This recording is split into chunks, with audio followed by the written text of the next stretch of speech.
Hi, Chris Paff from Chris Paff Tech Media LLC, back again in the fabulous Blue Room at Norigin, and I'm here with Jakob Vestergaard, who's the Director of TV with Norlys, and you're going to present something that really talks about your, I think, experience in really sustaining and growing a TV product in the telecom environment as well.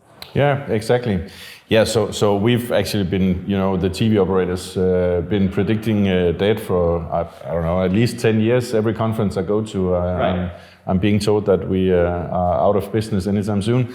I still have yet to attend the funeral, really. So I'm gonna give a presentation on the choices we have made in Norlys and where we are going and how we are addressing the market going forward. And you've been with Norlys for about 8 years, and of course you've really seen the maturation over, say, the last 15 or 16 years of streaming, and it's fascinating because in this market, in the Nordics, you have people who've used different services for many years. So how are you maintaining this? I mean, give me an approach in terms of what the last few years, particularly coming out of the pandemic, have looked like. Yeah. So I've been in this business ever since the heydays, and where we made just lots of customers, lots of money in the business. So I've seen the top, and I also seen the decline in the traditional TV, obviously. So yeah, but the way we're dealing with it is that we're just trying to embrace how our customers want to buy TV and see TV going forward.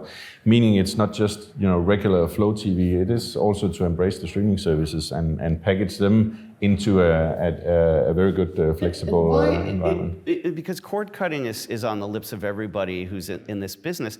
Why haven't we seen more flexible offerings, even a la carte? And I have some answers to that, but I want your answers. Yeah, good question. And some of it is due to the lack of rights to do it. So that has been a big thing for the last many years, and we finally got the rights to deliver a complete OTT solution. We have a lot of streaming services in our portfolio as well.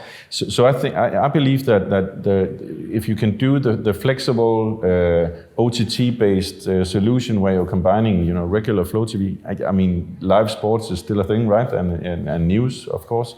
And I think it will be for quite some time going ahead. And combining that with streaming services in a flexible environment, I believe that's what the customers want.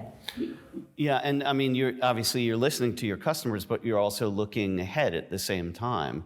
And I'm just curious as to what you sort of project in the next year, roughly. Yeah. So another thing that we're doing in Norlys is that we have decided not to have a set-top box anymore, for instance.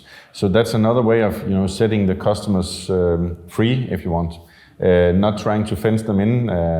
I think we're trying to, going away from the defensive strategy of trying to, do what we've always been doing, keep the customers on our own, proprietary hardware, and trying to look ahead and say, so I believe the customers, they want to be, set free. They want to be able to just use whatever they have in their living room, for instance, an Apple TV or a connected TV, and just use the apps that they want to use. So our business plan is that we want to package things in the right way.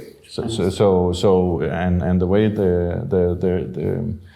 the end user wanna have it, and they can. So our plan is have a product that's good enough for people to want to stay there, and also makes them want to come back to us.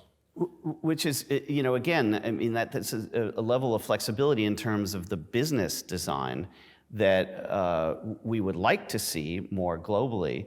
But again, this is coming out of the Nordics, and I think that really speaks to why this event, Northern Waves TV, even exists. I mean, it's a great summit for innovators both on the tech and the service side. Have you been to Northern Waves before? No, it's my first time actually. Really? Yeah. But enjoying it so far. It's pretty interesting, and a good crowd of people. That's great. That's really great. And and I think that what's also interesting for me is to see how you are looking to evolve this business. As you said, the funeral has yet to take place for this kind of TV offering.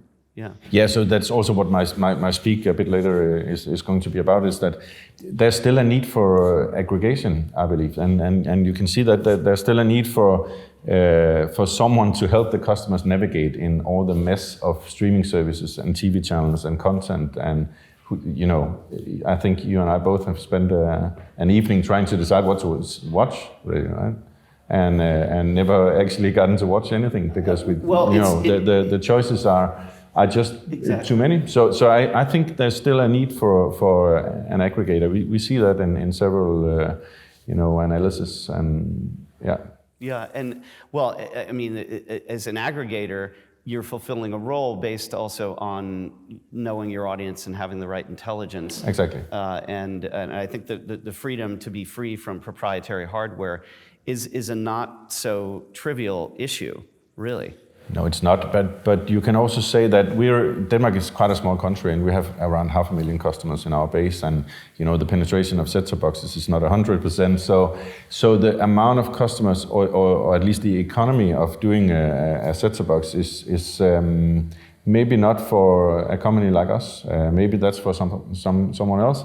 So yeah, there's a risk that we're sending people in the arms of big tech companies, but I'm fine with my customers using a Google Chromecast with Google TV to watch Netflix, for instance, as long as they buy, the packaging and the products from me. Well, that's I think the smarter way to look at it, and it's great to have you here, Jakob. Yeah, thank you. Jakob Vestergaard from Norlis. Thank you. Thank you.